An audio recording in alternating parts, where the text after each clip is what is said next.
this one. Diorang tak beritahu cikgu untuk rekod dah, cikgu dah lupa.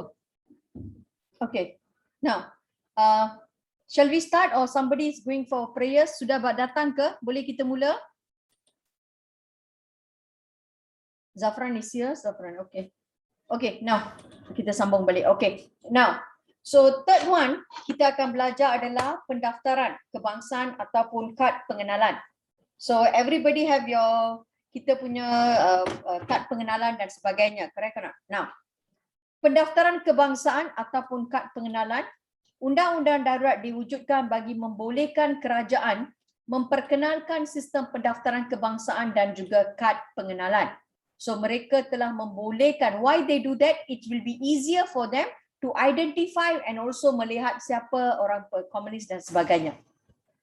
Tindakan tersebut dimulakan pada 23 Julai 1948 untuk mengawal pergerakan penduduk dan memudahkan pihak keselamatan membezakan orang awam dengan orang komunis. Okay, next class onwards, I will give you all some times for you all go for prayers, but you have to tell me earlier when the time for you all. Normally, what the time you all go for prayers? Hello, Sulaiman. Yang lain takkan cakap. Tell me what the time you all go for prayer, sayang. Teacher, I go before class. Okay, some of them are go on the time semasa class, is it? Okay, so never mind. Because memang the final prayers is what time, sayang? Masa cikgu punya kelas ya? Yeah, and then there's one at 8:40. Okay. Sorry. So what I will do next time onwards, saya akan berikan at least around 5 to 10 minutes for your break. Then what I will do, I will tambahkan masa tu. So kalau kita hari ni cikgu mula lambat because I finish my form 1 lambat. I'm sorry. So next week I'll make sure I'll give you all 10 minutes break. Then cikgu akan tambahkan 10 minutes tu dalam kelas. Okay. But you have to tell me earlier, remind me earlier. Sometimes I tend to forget. Alright. Nah, kita buat balik. Pendaftaran kebangsaan is your IC. Now, why they do that? Tindakan tersebut dimulakan pada 23 Julai 1948 dan ini adalah untuk mengawal pergerakan penduduk dan juga memudahkan pihak keselamatan membezakan orang awam dengan orang komunis. Now, mengikut undang-undang ini, setiap lelaki, wanita dan kanak-kanak yang berumur 12 tahun ke atas dikehendaki mendaftarkan diri dengan pihak berkuasa. And mereka akan diberi kad pengenalan and mereka perlu membawa kad pengenalan ke mana-mana sahaja. Can you all understand yang ini? Boleh faham? Why they do that?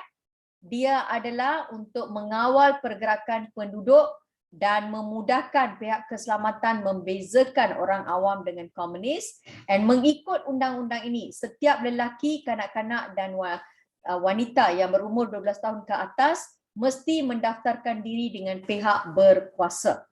And all of them akan diberi kad pengenalan and mereka perlu membawa kad pengenalan ini ke mana sahaja yang mereka pergi. So this is your cara yang ketiga, iaitu kita memperkenalkan pendaftaran kita punya kad pengenalan.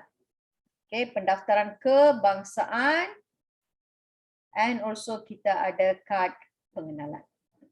Alright, now kita tengok yang berikutnya ya. Okay, number 4. Okay, number 4 ini kita akan belajar tentang rancangan BRICS. Okay, what is rancangan BRICS dan sebagainya ya.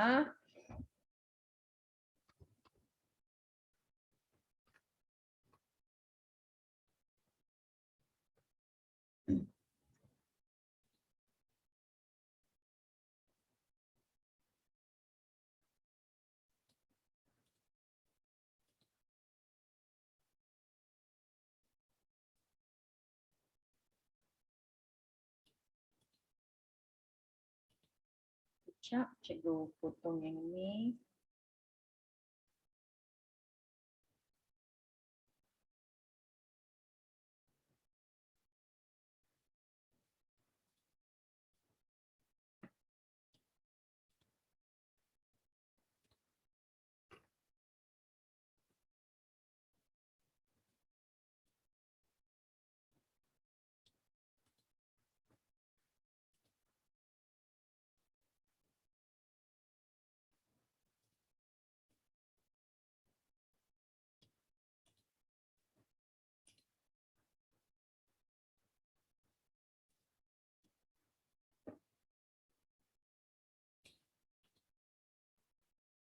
Alright, so kita lihat balik kat sini. Okay.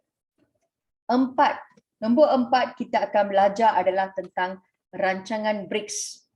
Nah, rancangan BRICS juga dikenali sebagai rancangan kampung baru. Apa artinya kampung baru, sayang? Who knows apa itu kampung baru? Diorang sudah belajar kan bab ini semua. Apa artinya kampung baru?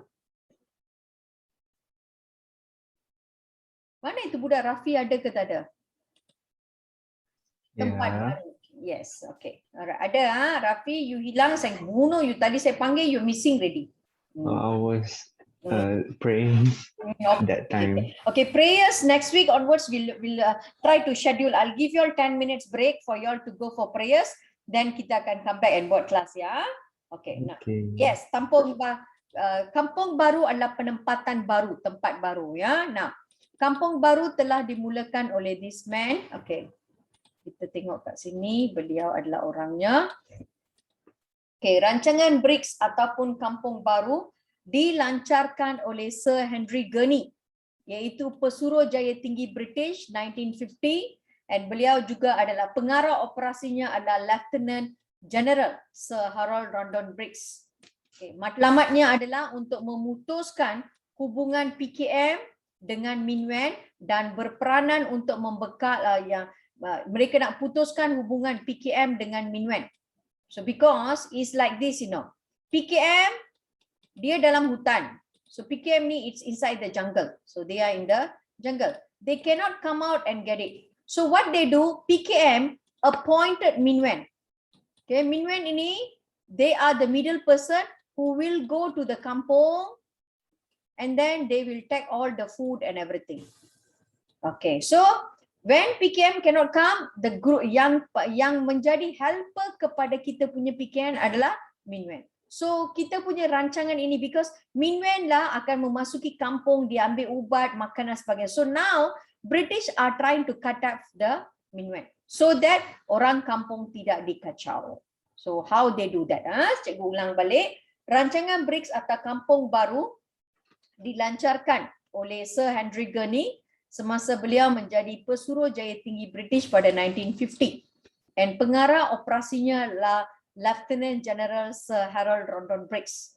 Nah, matlamat dia adalah memutuskan hubungan PKM dengan Min Wen. Min Wen inilah membekalkan makanan, ubat-ubatan dan maklumat kepada pihak komunis. So how they do? We see here. Okay, now.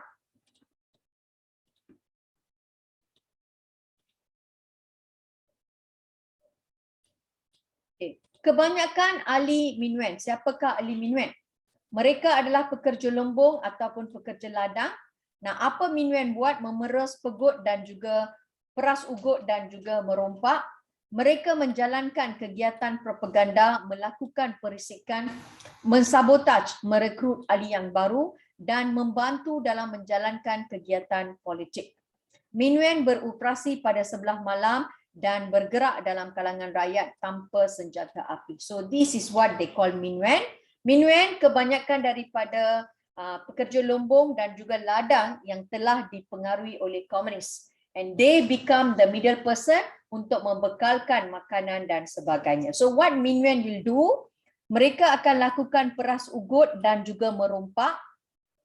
Mereka menjalankan kegiatan propaganda dan melakukan perisikan. Mereka juga sabotaj, merekrut ahli yang baru, membantu dalam menjalankan kegiatan politik. Min Wen beroperasi pada sebelah malam dan mereka bergerak dalam kalangan rakyat tanpa senjata. So what they do? Kita tengok kat sini. Ini adalah kawasan kampung baru dalam nota. So ini adalah kampung baru yang British bina kembali. Okay. And then penduduk-penduduk kampung baru, so what they do? Okay, now, so di bawah kampung itu apa yang berlaku di bawah rancangan BRICS ini, mereka telah memulakan kampung baru di bawah rancangan BRICS. Nah, apakah itu kampung baru? Penduduk setinggan di pinggir kampung dipaksa berpindah ke kampung halaman. Dari kampung halaman ke sebuah penempatan baru yang agak asing. Kawasan penempatan semula ini digelar sebagai kampung baru. Kampung baru ini dipagari dengan ketat kawal berduri dan dikawal dengan special constables. Nah, disediakan kemudahan seperti kemudahan tempat tinggal, bekalan elektrik, air pipe, sekolah dan sebagainya. Ada juga kemudahan kesihatan, kemudahan pusat komuniti, rumah ibadat dan sebagainya. Jawatan kuasa kampung untuk memelihara dan juga memperbaiki kemudahan di kampung awam. So ini semua disediakan di kampung baru. So penduduk daripada kawasan-kawasan yang dikacau oleh komunis telah dipindahkan ke kawasan kampung baru. And kampung ini dipagar. And kampung ini dikawal oleh special constables. And di dalam kampung ini disediakan segala kemudahan. So dia ada tempat tinggal, dia juga sediakan kita punya ada kawalan berduri, and ada special constables dan sebagainya. Boleh faham children? And teacher. Boleh ya.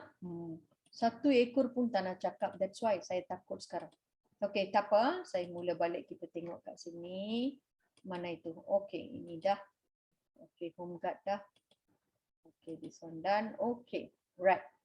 Okay, who's good? Rafi, explain to me tentang pendaftaran kebangsaan. 2 points sayang. So one is undang-undang darurat diwujudkan bagi membolehkan kerajaan memperkenalkan sistem pendaftaran kebangsaan dan kad pengenalan. Why they do that sayang? Another one is tindakan tersebut dimulakan pada 23 Julai 1948.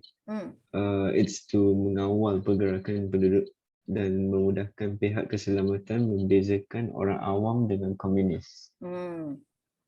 Okay, very good. Thank you. Okay, so mengikut sistem ini, Chin tak boleh. Okay, Aisyah, mengikut sistem ini what happens sayang?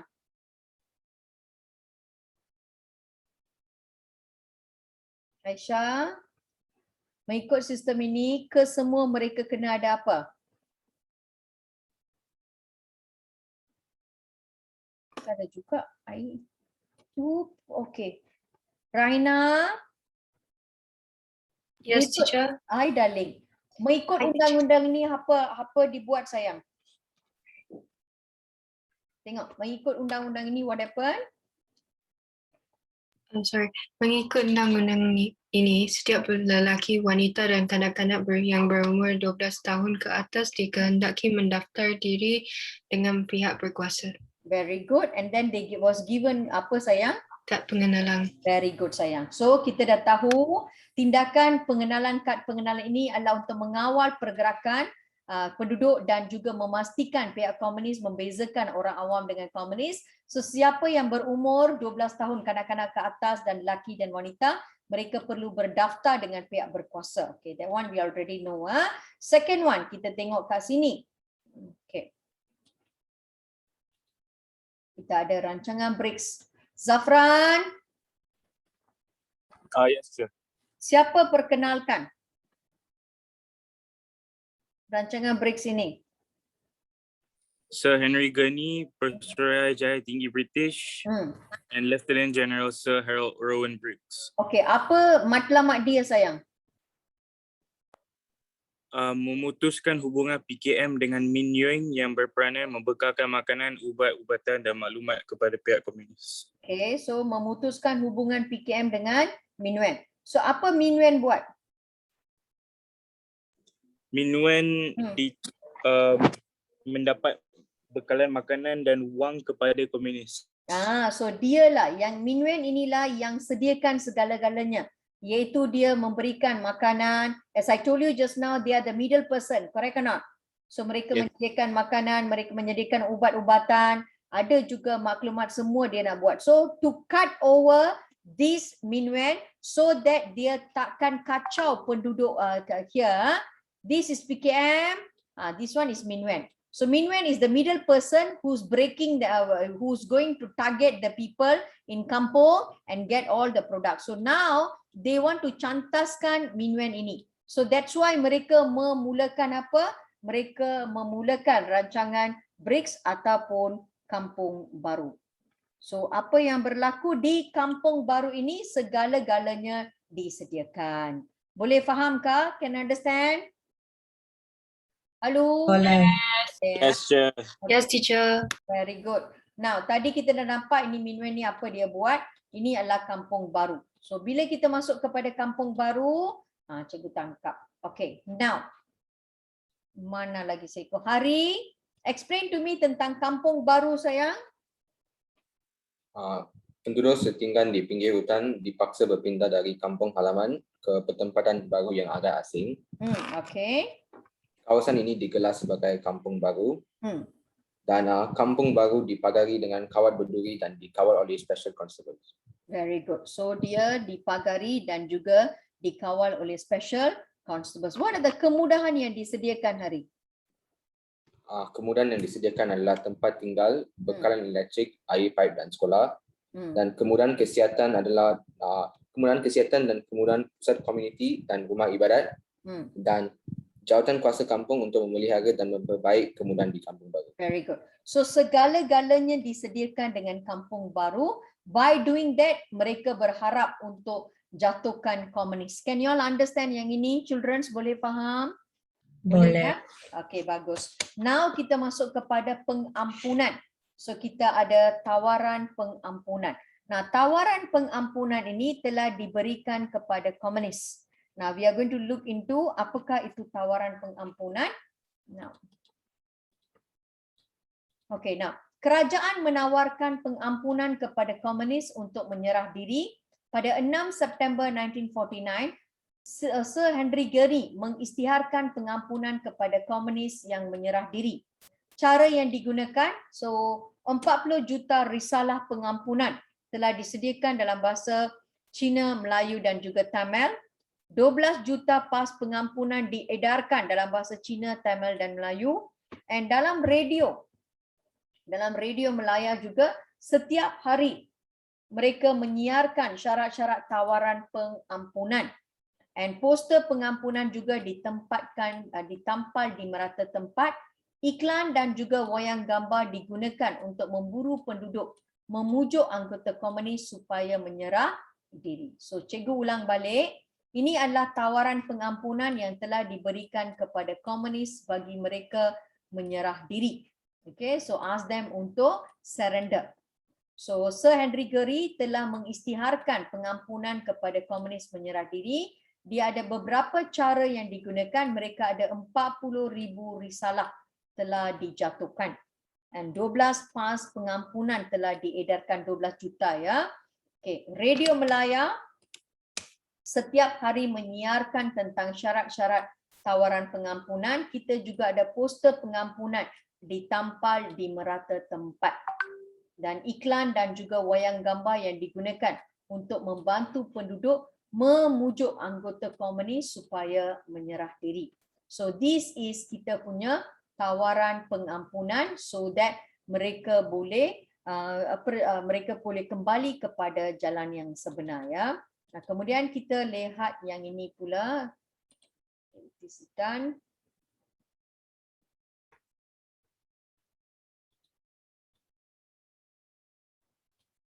Okay, let's finish this bahagian then we can do some latihan.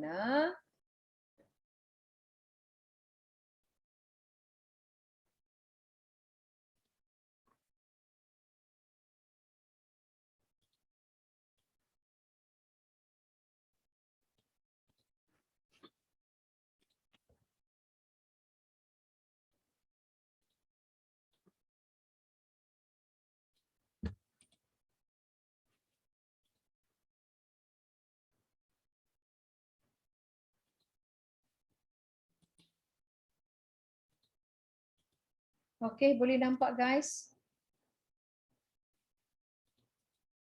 Nampakkah? What you all can see? Okay, ini adalah kapal terbang. Can you all see? Boleh nampak? Boleh. Okay, ini adalah kapal terbang yang cuba menjatuhkan dia punya surat pengampunan dan sebagainya ya. Nah, kemudian kita ada number 6 iaitu kita ada bulan. Kempen bulan rakyat melawan penjahat. Okey, kempen bulan yang melawan penjahat ya. Okay. Now, kempen bulan rakyat melawan penjahat pada 22 Disember 1949, Majlis Perundangan Persekutuan mengisytiharkan kempen Bulan Rakyat Melawan Penjahat. Penduduk berbilang kaum diseru supaya mendaftar diri secara sukarela dengan pihak berkuasa.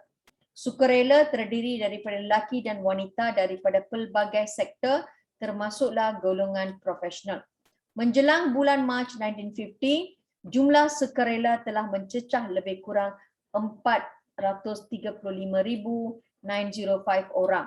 Nah, kesan daripada kempen mewujudkan kerjasama antara kaum bagi membantras komunis dan menggalakkan interaksi dan mengeratkan hubungan antara kaum. So, cikgu ulang balik, ini adalah apabila rakyat bersama-sama menentang komunis, ya. So, kita kenali sebagai kempen Bulan Rakyat Melawan Komunis. So, mereka ingin melawan komunis.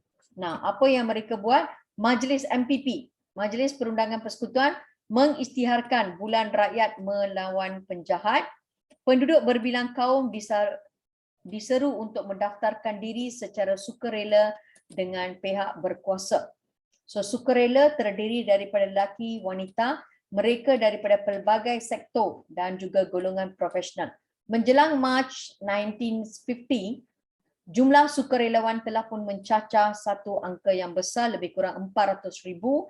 Dan apa yang kita nampak, kempen ini telah mewujudkan kerjasama antara kaum bagi menentang komunis dan juga menggalakkan interaksi serta mengeratkan hubungan antara kaum. So, boleh faham until now? Can understand? Boleh. Boleh? Okay, now cikgu nak anda take out your bekam book, guys, please. Okay, tengok muka surat hari tu. Okay, so done.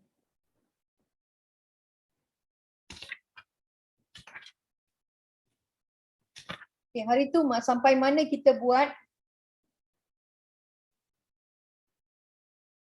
Buku bekam, please. Teacher, you asked us do but didn't discuss. Until which question, sayang? We did until question 40 for page 49 ready, ya? Until page 48. 48 lah. Okay, 48 cikgu belum discuss dengan anda. Belum. Okay, alright. Okay, now, okay, everybody ada buku kan? Okay, kita cuba habiskan sampai 49 and 51.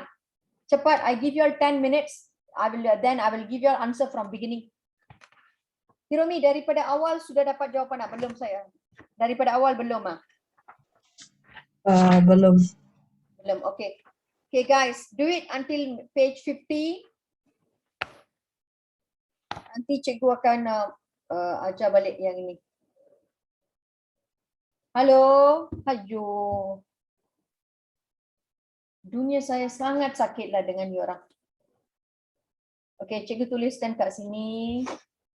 Bekam muktil muka surat.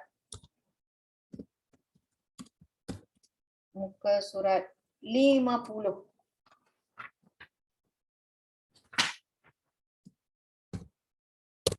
Okey. 10 minit. Cuba sekarang. Later I'll give you all the answers.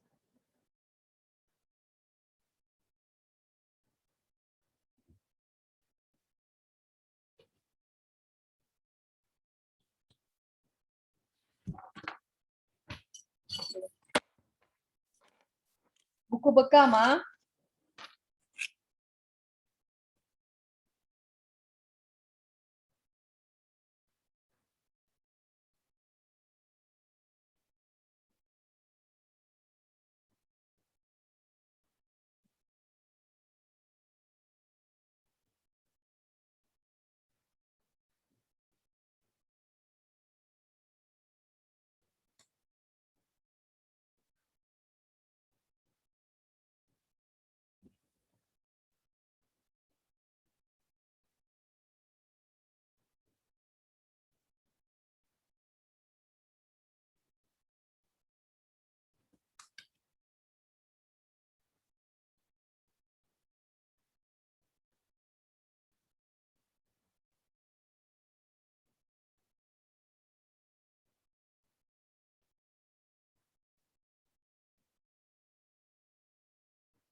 Cepat 10 minit.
Guys, boleh kita mula? Boleh. Okay.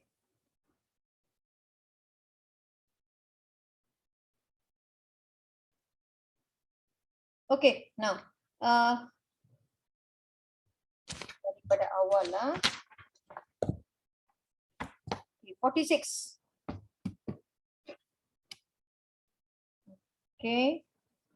Cikgu tangkap satu ekor. Okay, I'll show you all the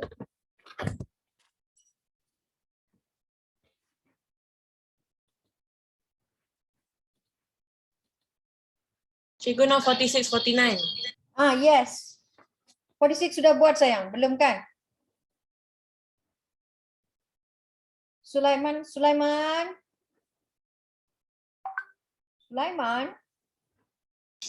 already buat. Sudah buat. Okay, 47 sudah buat. 46, 47 sudah buat. Okay.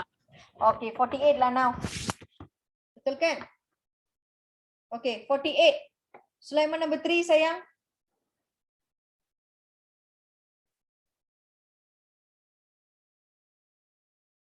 Number 3 bacakan sayang. Teacher, I never do 48 because you said 49. Okay, never mind. Cikgu tangkap lagi seko. Okay, Faris, are you there?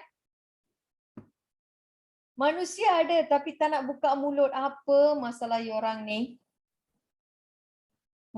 Okay, tak apa. Katrina. I never do so. Ayo, this is so easy. How can you all don't know, huh? Okay, never mind. Abdul Aziz, nyatakan 2 persidangan yang telah dianjurkan. There are 2 also in Calcutta. Correct or not? Okay, Kiromi, tell me the answer, sayang. Persidangan Kongres Belia Asia. Persidangan Parti Komunis India. Thank you, sayang. Tengok dua-dua. Semua ini tidur saja. Okay, so there are 2 persidangan yang telah dianjurkan. Tuliskan. Persidangan Kongres Belia Asia.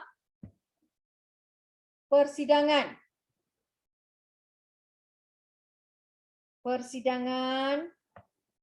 Kongres Belia Asia. Dan lagi satu adalah Persidangan Komunis Asia. Okay.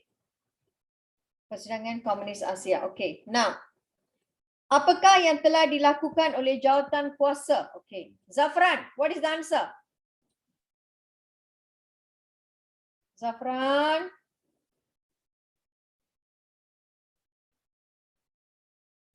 Mana itu Zafran?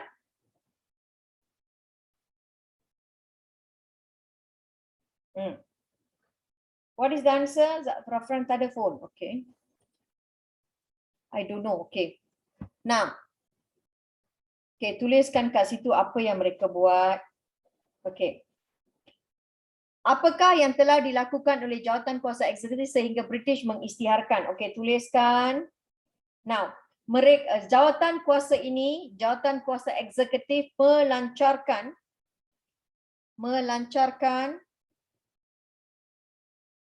perjuangan bersenjata. Melancarkan perjuangan senjata bagi membentuk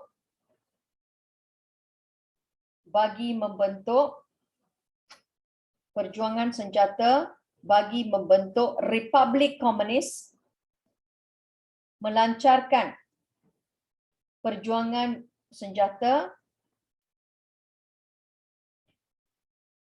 bagi membentuk Republik Komunis. Bagi membentuk Republik Komunis. Okay. Now. Okay, nombor 4 siapa ni? Logan Bala. Ya, teacher. Okay, soalan berikutnya Logan. Terangkan peristiwa yang menyebabkan British mengisytiharkan darurat. Teacher, is it pelancaran Perentangan bersenjata. No sayang. Something, dia kata peristiwa. Apa peristiwa? Oh, is it the pembunuhan 3 orang The one I want. pengurus ladang? Pembunuhan siapa? Pembunuhan 3 orang pengurus ladang. That's the answer, correct. Tuliskan. Okay, pembunuhan 3 orang pengurus ladang. Pembunuhan 3 orang pengurus ladang Eropah.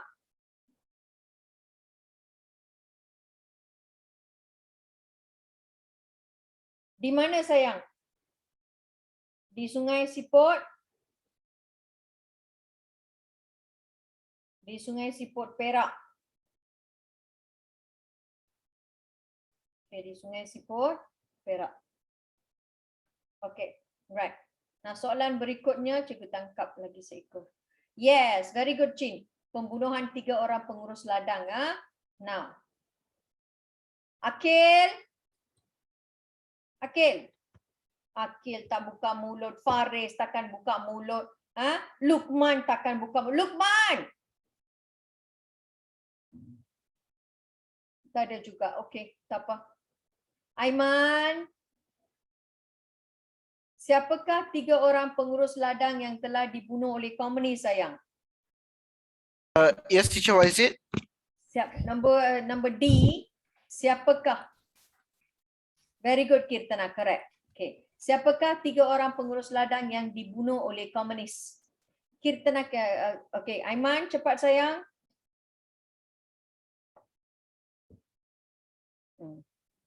Okay, Kirtana dah berikan jawapan. Thank you, Kirtana. Jawapan yang diberikan adalah kita ada John Ellison, kita ada Arthur Walker,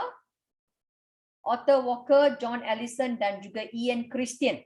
Ini adalah 3 orang ya yang telah dibunuh oleh pengganas komunis. Okay, now nombor berikutnya. Namakan 2 negeri yang terawal ya, yang terlibat dalam undang-undang darurat. Apa negeri yang terlibat sayang? Apa negeri yang terlibat? Perak dan Johor. Very good. Perak dan Johor. Okay, Perak dan Johor. Okay, very good. Okay. Okay, now kemudian kita tengok soalan berikutnya. Okay, now. Ancaman komunis di negara kita. Komunis melumpuhkan ekonomi. What they do? Okay, so they did 4 things. Okay. Mishan.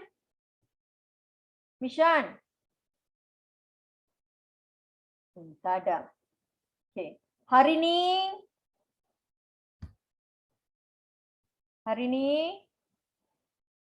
Very good Aisyah. Very good sayang. Betul. Hari ni pun tak ada. Semua tipu cikgu. Saya takkan cakap apa-apa. Saya beri jawapan aja. Tapi dekat di exam, you orang tak tahu buat. I'm not going to comment anything with you. Okay. Joanna, very good sayang. Joanna already give you all the answer. Merosakkan infrastruktur, mengancam orang awam, mengancam keselamatan rakyat. Okay. Melumpuhkan ekonomi ada. Merosakkan infrastruktur, mengancam keselamatan rakyat, mengancam pasukan keselamatan. Satu ekonomi, satu infrastruktur, satu rakyat, lagi satu pasukan keselamatan. Okay, so there are 4 things mereka buat. Ekonomi, infrastruktur, rakyat dan juga kita punya pasukan keselamatan sudah ada kat situ. Okay, now. Kirtana, can you talk sayang? Cannot talk. Okay. Raina, can you help me, darling? Raina. Okay, no mic, Kirtana. Raina. 10 PM ready. Very good. 10 PM. 10 PM ready. Dai. Hachu. 9 PM. 9 PM lah. Very good. 10 PM. Busy body. Okay. Now, semua. Ayo. Okay, tak apa. Cikgu bacakan untuk anda. Now, let me finish up this one. Okay, mana soalan? Okay. Berdasarkan carta di atas, nyatakan 2 tindakan komunis yang mencetuskan huru-hara. Nah, apa dia buat? 1, tuliskan. Mereka telah menyerang Lombong, Biji Timah dan juga Ladang Getah. Menyerang Lombong, Biji Timah dan Ladang Getah.